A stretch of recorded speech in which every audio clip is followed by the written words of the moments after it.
Bueno, hola, ¿cómo están? ¿Cómo se encuentran? ¿Cómo se encuentran bien? Eh, sí, está grabando.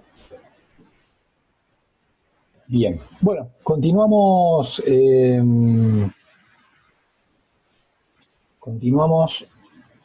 con la diapositiva vinculada a...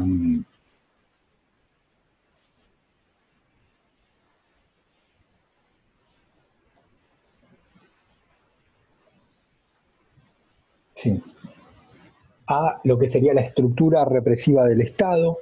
Sí, estuvimos haciendo como una introducción bastante amplia del tema el video anterior. Sí,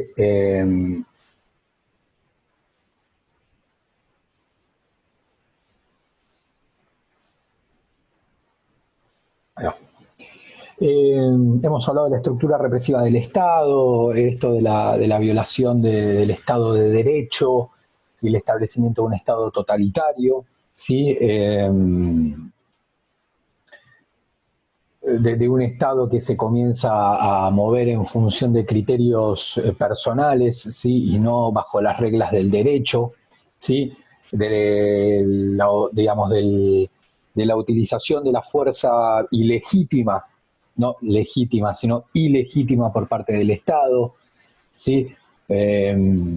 Y en ese contexto es que este plan sistemático de exterminio, ¿sí? Eh, este plan sistemático de exterminio. Eh, Después dijimos, vamos a explicar a quiénes, por qué, ¿sí? Bueno, va a estar diseñado entonces por el Estado, que debería ser digamos, el responsable de garantizar los derechos de las personas, ¿sí? Bueno, acá se transforma en un actor que los va a vulnerar, a vulnerar, ah, digamos, va a producir como la vulneración, ¿sí? De esos derechos, ¿sí? Eh, de derechos esenciales, ¿no? Ahora esto nos vamos a meter justamente en este tema. El Estado, como dijimos, estaba conducido por la Junta de Comandantes en Jefe de las Fuerzas Armadas, ¿sí? Y es acá, entonces, donde, acá están los miembros de la Junta, de la primera Junta, en realidad, que gobernó el país, después cambiaron los miembros, Macera, Videla y Agosti, ¿sí? Y en esta alta esfera de gobierno es donde se va a comenzar a, de alguna manera, a pergeniar este plan organizado, por eso sistemático, organizado, una organización, si se quiere, racional, un plan elaborado para el exterminio de personas, ¿sí? Eh, digamos, a partir de esta planificación, ¿sí? Después, como dijimos, vamos a explicar a quiénes, por qué, con qué objetivo, ¿sí? En realidad había como toda una, y también por eso es que hablo de un plan, ¿sí? Como una organización de funciones o de tareas a realizar, de alguna manera como una jerarquización, ¿no? De decir, bueno, este toma la decisión, este va a hacer tal cosa, el otro va a hacer tal cosa y el otro la ejecuta, ¿no? Digamos que los responsables intelectuales de la organización de este plan, es el que lo pensó y que dio como las directivas centrales, fueron los comandantes en jefe de las Fuerzas Armadas, ¿sí? Y había como toda una cadena de mandos que llegaba, digamos, hasta la parte, si se quiere, había como toda una cadena de mandos, ¿no? Hasta que se llegaba a la parte como inferior de esa cadena de mandos, ¿sí? ¿Qué era el grupo de tareas? ¿Sí? No, ¿qué era el grupo de tareas? ¿Sí? Eh, el grupo, un minuto, voy a agarrar un pañuelito. A ver si tengo, no, bueno, no importa. El grupo de tareas era entonces como ese grupo, como dijimos, digamos, era el que se encargaba directamente del accionar, ¿no? Por eso hablamos como de responsables o o autores intelectuales de este plan sistemático, y el grupo de tareas era como la parte inferior de esa jerarquía, como el encargado más de la ejecución. En concreto, el grupo de tareas se denominaba eran miembros de las fuerzas de seguridad, ¿sí? Las fuerzas de seguridad del Estado, pero que obviamente no se mostraban como miembros de la fuerza de seguridad. Es decir, que tal vez era un policía, pero vestido de civil, tal vez era otro funcionario, no sé, del ejército, ¿sí? Sobre todo eran miembros más de las policías, ¿sí? De la policía de la provincia de Buenos Aires, pero vestido de civil, junto con otros policías vestido de civil, en un auto sin patente, ¿no? Eso eran como el grupo de tareas. ¿Y qué es lo que hacía el grupo de tareas? Esto, como veníamos diciendo, de alguna manera ejecutaban lo que se planteaba, o lo que se determinaba, o lo que se ordenaba en las altas esferas de gobierno. De alguna manera, es como que hacían el trabajo sucio, ¿no? Porque eran aquellos que ejecutaban determinadas acciones, ¿sí? ¿Cuáles eran esas acciones? ¿Sí?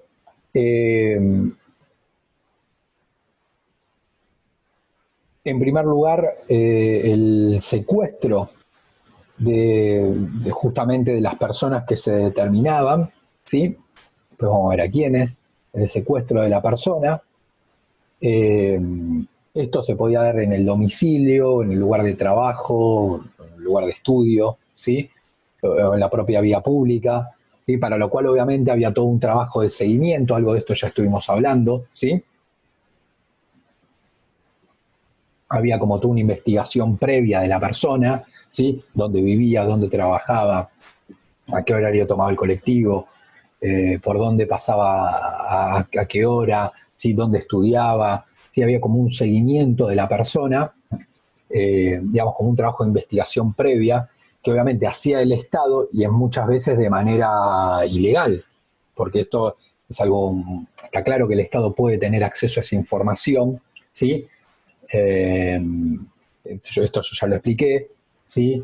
Pero está claro que digamos, debería existir alguna causal seria y generalmente donde va a actuar otro poder, ¿sí? Justamente ahí funcionan los poderes del Estado de Derecho, donde capaz un presidente quiere investigar a la oposición a ver qué hace y qué no hace, y hay un juez, obviamente eso no lo va a habilitar porque digamos, que alguien sea de un partido opositor no lo habilita a hacerle un seguimiento, ¿sí? Ahora, distinto es si un juez sospecha que tal persona está traficando droga. Bueno, ahí sí, obviamente, pero lo va a actuar otro poder, que es el judicial. Acá directamente, en muchos casos, el propio poder ejecutivo determinaba una persona y se iniciaba toda una investigación, ¿sí? Obviamente en algunos casos sin ninguna autorización de un juez, por el mero hecho de tener una ideología política, ¿sí? Entonces ahí se realizaba una investigación de esa persona por tener, por ejemplo, determinada ideología política, y una vez evaluado la situación ahí es que se determinaba, por ejemplo, el secuestro de la persona. Está claro que el grupo de tareas, que eran, por ejemplo, estos 6, 7, 8, 10 personas, ¿sí? Era un grupo vestidos de civil, con armas, obviamente, ¿sí? No tomaban la decisión, sino que se encargaban como de ejecutarla, de hacerla factible, ¿sí? Entonces se procedía al secuestro. Como dijimos, ese secuestro podía ser en el domicilio, en el trabajo, en la escuela, en la vía pública, ¿sí? Es decir, para el resto de la sociedad lo que quedaba era que venían 10 tipos vestidos de civil, porque no es que tenían el uniforme de la Policía Federal o de la Policía de la Provincia de Buenos Aires, ¿sí? Directamente no se tenía el uniforme, porque claramente eso es ilegal. Si ir a detener, a secuestrar una persona de por sí, digamos, sin una orden de un juez, ¿sí? Entonces, que igual lo voy a aclarar eso. En algunos casos eso sí se hizo, es decir, un juez, esto que decíamos la vez pasada, ¿no? De jueces que de alguna manera autorizaban algunas cuestiones, que firmaban, ¿sí? Muchas veces sin un sustento, eh, real de por qué detener a una persona. Pero bueno, ahí sí firmaba un juez, por más que no tuvieran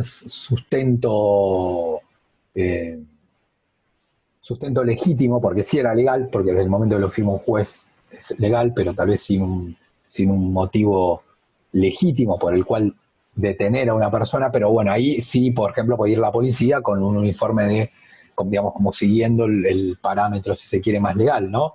Caer con una orden de allanamiento, entrar a una casa, en el caso de que el juez lo determinaba de detener a la persona. Pero ahí ya entraba toda una cuestión, como si se quiere, de cierta legalidad, ¿no? Porque vos, como un policía lo detiene con los uniformes, se lo va a llevar a la comisaría, la familia sabe dónde está, y esa persona en realidad no está secuestrada, está detenida por el Estado. Lo cual obviamente que si, digamos, es ilegítima, si te están deteniendo nada más por una ideología política, ¿sí? Por más que la haya firmado un juez, no debería corresponder en un Estado de Derecho, ¿no? Pero digamos que, imagínense lo que fue en este momento en el cual nos estamos metiendo, que eso era lo mejor que te podía pasar, porque de última tu familia sabía que te había detenido la policía, que estabas en una comisaría, podían visitarte un abogado, ¿sí? Es decir, ahí, repito, obviamente eso a nosotros ahora nos parecería terrible. Imagínense que entre una fuerza de seguridad a tu casa y digamos, sin saber por qué, patee la puerta de tu casa, te saque de los pelos y va a una comisaría. Era una situación muy compleja esa, ¿no? De vivir, pero tenía el resguardo legal, es decir, bueno, lo está deteniendo el Estado. Esto es diferente, si bien lo hacía el mismo Estado, pero lo hacía de manera clandestina. De alguna manera, cuando digo clandestina, lo que estoy diciendo es que, digamos, no tiene legalidad, ¿sí? De alguna manera, incluso como que es algo que hace el Estado, pero que no reconoce que hace. Cuando te está deteniendo un policía, el Estado está reconociendo que te está deteniendo, ¿sí? Acá era diferente porque el Estado estaba secuestrando, por eso no digo deteniendo, sino secuestrando a una persona, ¿sí? Porque no hay una orden judicial, y el propio Estado lo hace sin reconocer que es el propio Estado. Entonces ahí ya también, de alguna manera, actúa el Estado sin reconocer que es el Estado.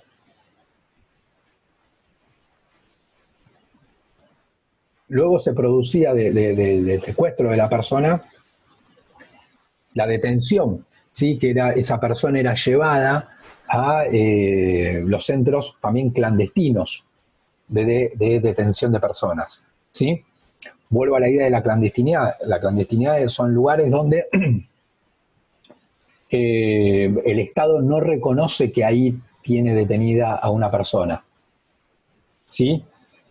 Ahí fíjense la diferencia con una comisaría. Bien, en los dos lugares yo voy a tener a personas privadas de la libertad, pero en una es una comisaría, puede ir la familia, puede ir un abogado, ¿sí? Reviste cierta legalidad o cierta formalidad. En lo otro no, es decir, era el grupo de tareas entraba a una casa, secuestraba, lo sacaba, agarraba a una persona, la tiraba en un auto, arrancaba el auto y ya está, listo. De ahí ya no se sabía más nada. E iba a un centro clandestino de detención. Los centros clandestinos de detención, ¿sí? Eran clandestinos porque dijimos que en muchos, no en todos, pero en la mayoría de los casos eran dependencias del Estado, eran espacios del Estado, ¿sí? Lugares del Estado, pero que muchas veces no cumplían la función de cárcel. Es decir, que el Estado lo utilizaba para otra cosa y como que eso era la función de ese lugar del Estado, tal vez era, no sé, eh, un taller mecánico de autos del Estado, ¿sí? El caso que estoy nombrando es real, ¿sí? Eso siempre fue así, en los 60, en los principios de los 70, ¿qué era ese lugar? Era un taller mecánico para autos del Estado. Pero ahí el Estado había establecido un lugar de detención clandestino. Es decir, que seguía funcionando como taller de automóviles del Estado, ¿sí? Se rompía un patrullero, llevarlo a arreglar ahí, pero, y eso seguía funcionando así, ¿sí? Entraban, salían autos, pero en otra parte de ese lugar había personas detenidas. Obviamente ese lugar era un lugar clandestino de detención, porque si bien era un lugar del Estado, digamos, se perdía completa referencia de qué es lo que estaba pasando ahí. La familia obviamente desconocía completamente que eso era una cárcel, no sabía dónde estaba su familiar, el Estado no brindaba esa información, ¿sí? Dónde estaba detenida la persona obviamente detenida tampoco sabía dónde estaba, es decir, ya ahí también perdía como un derecho fundamental, es decir, saber dónde estoy, ¿sí? Bueno, obviamente eso no, toda esa información estaba oculta, por eso digo clandestino, ¿sí? Entonces se producía el secuestro, la detención de la persona, ¿sí? Eh, para que ustedes se den una idea, a ver si lo podemos ver. No lo tienen ustedes en la diapositiva, pero no importa, lo vi recién. Lo sumé recién, ¿sí? Pero no importa. Esto es un mapa de la Argentina, ¿sí? Formosa, Chaco, Jujuy, Salta, de los centros clandestinos de detención durante el terrorismo de Estado, ¿sí? Eh, los que tienen, obviamente no está todo el mapa de la Argentina acá, ¿sí? Fíjense, se llega a ver acá, esto sería Capital, y era, sí, Capital era Buenos Aires, acá. Eh, Fíjense cómo el mapa estaba dividido en zonas, esto es lo que me va llevando como a cierta idea de planificación, zona 1, zona 2, zona 3, zona 4, zona 5, ¿sí? Por ejemplo, la amarilla es la zona 2, en las cuales las distintas fuerzas de seguridad del Estado van como tomando el control de la zona, ¿sí? Determinada fuerza de seguridad del Estado controla esta, y ahí es donde esto que bueno, se determina cómo actuar, a quiénes detener, dónde llevarlos, etcétera. Y lo que ustedes ven en puntos, ¿sí? Son los centros clandestinos de detención. Esta zona, por ejemplo, miren, bueno, acá se llega a ver lo que era Capital, sí, que acá está ampliado, ahora acá está ampliado. Fíjense, esto es Capital, esta es la General Paz, ¿sí? Esto es Vicente López, esto es San Martín, ¿sí? Todo esto era la capital, ¿sí? Eh, acá están todos los centros de detención, ¿sí? Desde comisarías, ¿sí? Por eso dice, no sé, comisaría número tantá, comisaría ta, ta, ta, delegación de San Martín, de la Policía Federal, comisaría, ¿sí? Pero también fíjense que comenzaban a actuar como centros de detención, lugares que, por ejemplo, Hospital Central Aeronáutico. Eh, por acá está el taller que yo les mencionaba antes, ¿sí? Eh, Acá, el Olimpo. Esto era un taller mecánico de autos del Estado, ¿sí? El Olimpo, ¿sí? Eh, Después por acá, bueno, no sé ya ver, pero otro había, por ejemplo, los cazaquintas, ¿sí? Bueno, esto fíjense cómo se replicaba en todo el país, ¿sí? Por eso pongo este mapa. Este mapa lo pongo para que vean cómo se dividen las fuerzas de seguridad del territorio argentino y que era algo que no estaba restringido a Capital y Gran Buenos Aires, sino al conjunto del país. Como que esto me va llevando a la idea de cierta organización o planificación, ¿sí? Sobre el territorio. ¿Sí? Fíjense esta zona, Tucumán, ¿sí? Bueno, acá dijimos Buenos Aires, ¿sí? Entonces, en esos centros clandestinos de detención, ¿sí? Eh,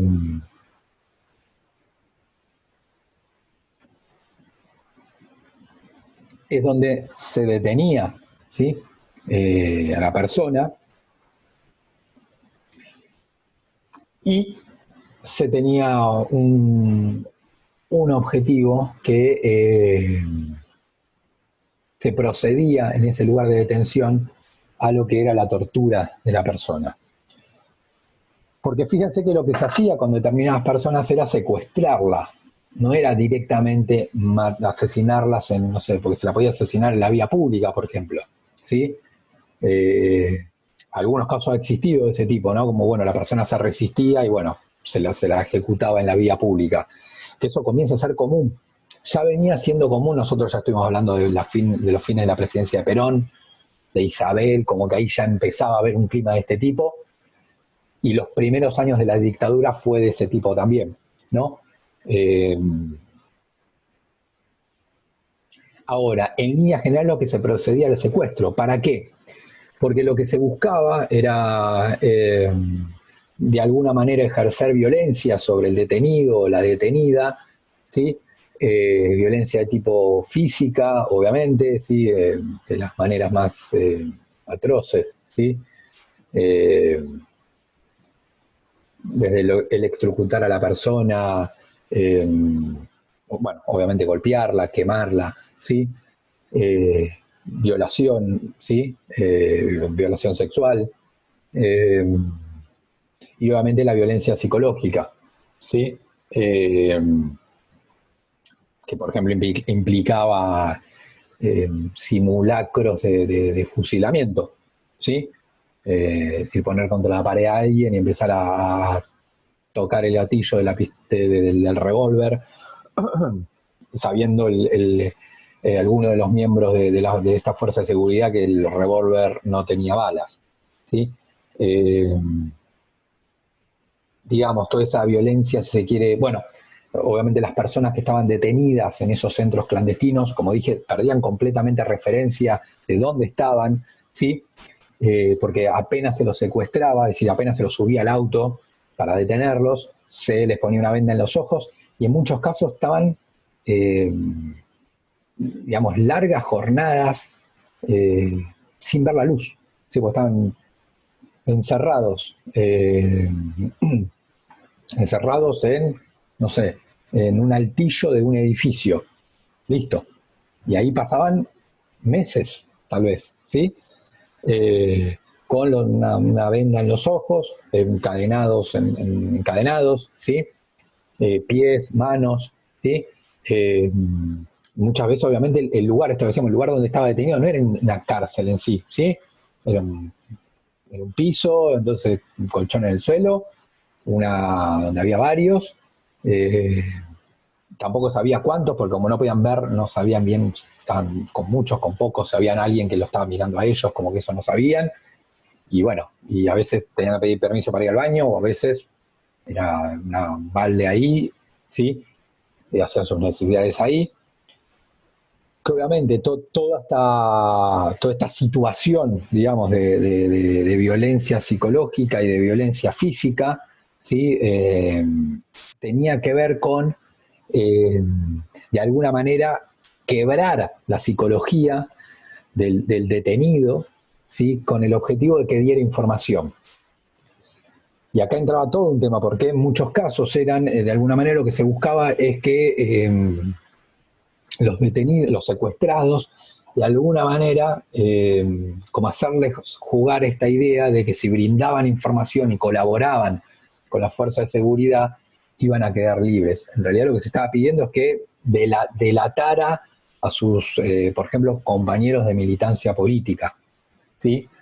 Eh, Después nos vamos a meter en el quiénes, ¿sí? En el quiénes. Pero digamos, lo que se buscaba, de alguna manera, con esta tortura, por eso es que se lo secuestraba y no se lo asesinaba directamente en el lugar de donde se lo secuestraba, ¿sí? Porque el objetivo era obtener información de esa persona. En muchos casos, obviamente, por eso es que se utilizaba la violencia física, para que, bueno, a partir de la violencia física la persona terminara delatando y diciendo, bueno, yo estoy en tal partido político, milito con fulano y con sultano, ¿sí? Fulano vive en tal lugar, eh, trabaja en tal otro, ¿sí? Sultana se llama, en realidad el nombre real de Sultana es tal, estudia en tal universidad, ¿sí? De alguna manera que diera información, ¿sí? Digamos que la tortura perseguía como ese objetivo, ¿sí? Mucho de esto tenía que ver con lo que yo terminé explicando en el video anterior, no en el otro, sino de la doctrina de seguridad nacional, que provenía de los Estados Unidos y no lo dije aquella vez, pero también de Francia, ¿sí? Que era como una manera de combatir, entendían la fuerza de seguridad del Estado, que era una manera como de combatir a su enemigo. Bueno, utilizando estas técnicas de tortura, estas técnicas de violencia física, de violencia psicológica, para obtener información y salir a detener a esa otra persona, ¿no? En muchos casos lo que se planteaba es que si eh, colaboraban, o se les decía que si colaboraban y brindaban información, al poco tiempo iban a quedar libres. Eh,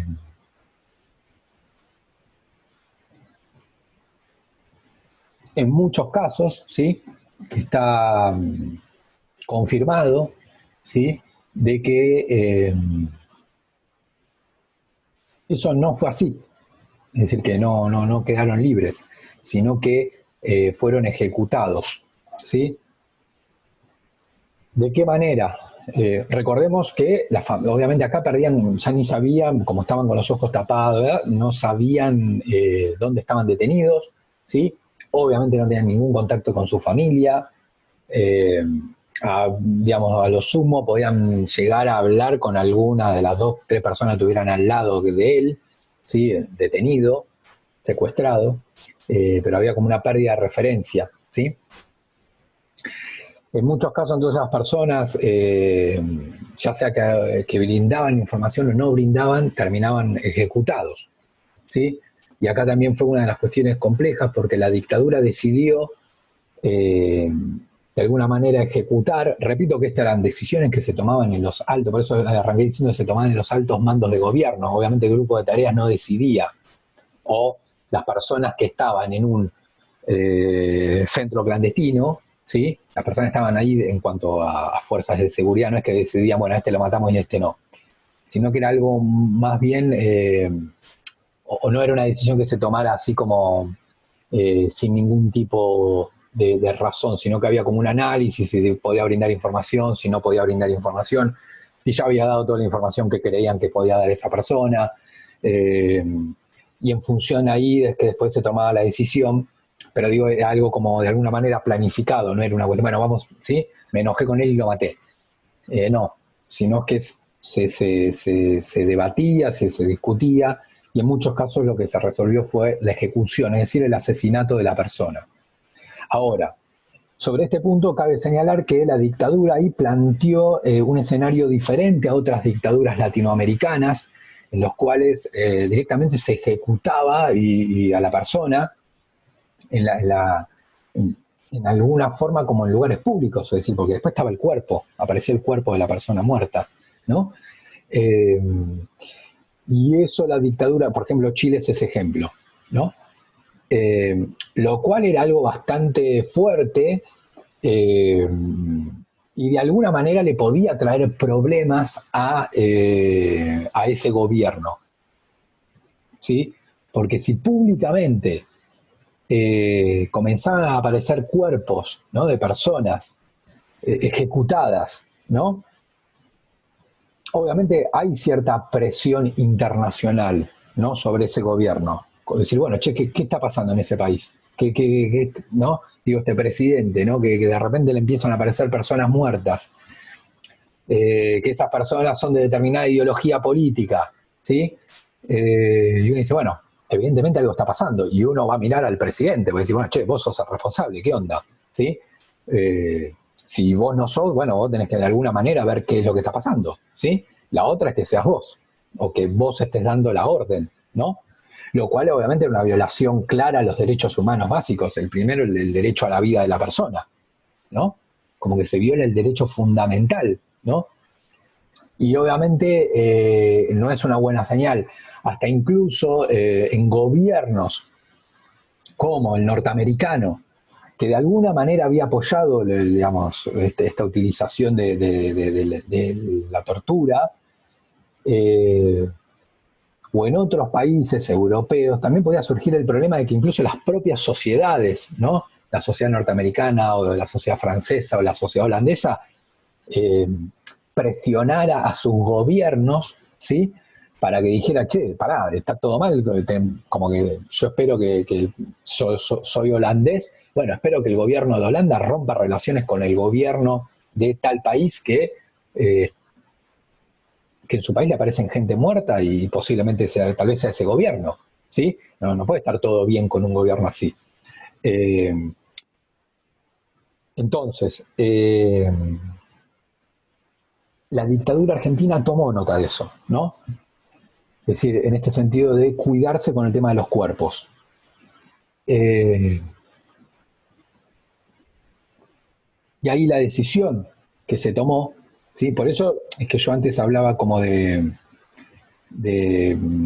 cierta planificación. Fíjense que todo lo que estoy diciendo yo lo estoy explicando, es decir, es algo que se evaluó, es algo que mágicamente pasó, ¿no? Es decir, ahí la dictadura evalúa no hacer aparecer los cuerpos, ¿sí? Es decir, desaparecer los cuerpos. En muchos casos, la forma de hacer desaparecer esos cuerpos de las personas que habían sido secuestradas, detenidas, torturadas, ¿sí? En los centros clandestinos de detención, lo cual obviamente era bien diferente a una cárcel, porque esto decían, bueno, el que está en una cárcel, por eso decían, hoy nos va a parecer muy loco, pero estar detenido en una cárcel de alguna manera en un signo bueno, ¿sí? Obviamente, bueno estaría mal, sería menos malo, ¿sí? Porque ahí el Estado está diciendo, no, bueno, Mario Verón está detenido. Capaz está 10 años, 15, 20 años en cana, pero está detenido, está vivo, está ahí, está en la cárcel de acá, tal día puede ir a ver la familia a verlo, tiene derecho a un abogado, ¿sí? Es decir, hay como cierta protección legal, ¿sí? Porque yo ya estoy en una comisaría, ¿sí? La cuestión clandestina no, era una persona que estaba secuestrada en un, no sé, en el fondo de un garage mecánico, ¿sí? Listo. Y en realidad la familia lo único que supo es el último día que lo entraron a secuestrar a la casa, por ejemplo. Sí, ahí fue, no sé, cenó a la noche y entraron a las 12 de la noche, los van a secuestrar y listo. Y ahí no supo absolutamente más nada de ese familiar. Entonces, ahí lo que se producía era la ejecución, ¿sí? Con la desaparición de la persona. La forma de hacer desaparecer, digamos, el cuerpo de las personas tenía que ver con lo que se denominaban los traslados, ¿no? Bajo esa frase, bajo esa denominación en realidad de los traslados, era como el código que utilizaban las fuerzas de seguridad para indicar que la persona lo que iba a hacer es drogada y lanzada al Río de la Plata, ¿sí? Con lo cual se denominaban los vuelos de la muerte, ¿no? Realmente, bueno, se decía que fulano de tal, traslado, mengano, traslado, traslado, y bueno, se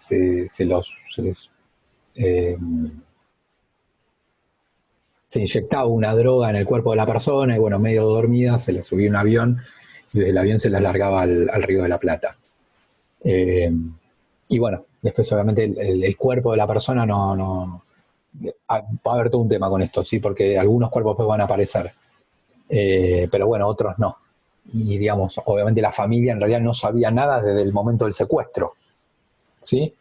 Es decir, son familias, por eso uno a veces puede escuchar que de alguna manera están buscando a sus familiares, ¿sí?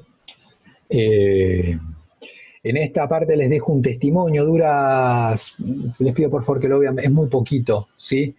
En realidad las fuerzas de seguridad, los que participaron obviamente de toda esta cuestión, ya sea tomando las decisiones o ejecutándolas, en su gran